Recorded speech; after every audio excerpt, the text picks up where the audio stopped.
Bacaan Injil dan Renungan 1 November 2022 Hari Selasa di Minggu Biasa ke-31 Hari Raya Semua Orang Kudus. Matius bab 5 ayat 1 sampai 12a. Ketika Yesus melihat orang banyak itu, naiklah ia ke atas bukit. Dan setelah ia duduk, datanglah murid-muridnya kepadanya. Maka Yesus pun mulai berbicara dan mengajar mereka. Katanya, "Berbahagialah orang yang miskin di hadapan Allah, karena merekalah yang empunya kerajaan sorga. Berbahagialah orang yang berduka cita, karena mereka akan dihibur. Berbahagialah orang yang lemah lembut, karena mereka akan memiliki bumi.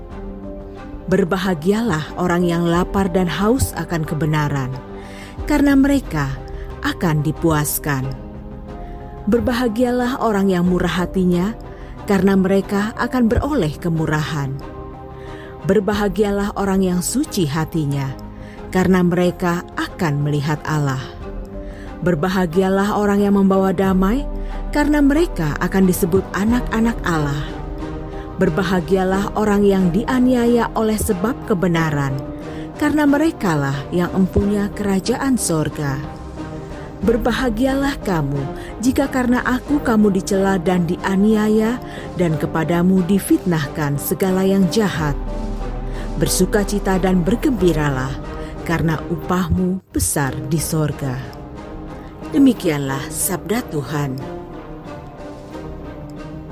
Saudara-saudari, siapakah yang dimaksud orang-orang kudus itu? Apakah hanya para pejuang iman yang telah dipanggil Tuhan? Secara harfiah, kata orang kudus berarti orang yang dipisahkan. Setiap orang yang telah menerima keselamatan melalui Tuhan Yesus Kristus telah dipisahkan dari dunia menjadi miliknya. Itu berarti Anda dan saya, kita semua yang percaya kepada Tuhan Yesus telah diundang untuk menjadi orang kudus. 8 sabda bahagia yang termuat dalam bacaan Injil hari ini adalah jalan pengudusannya. Tuhan Yesus sendiri adalah gambar inti dari 8 sabda bahagia itu. Sebab dalam dirinya 8 sabda bahagia ini terpenuhi dengan sempurna.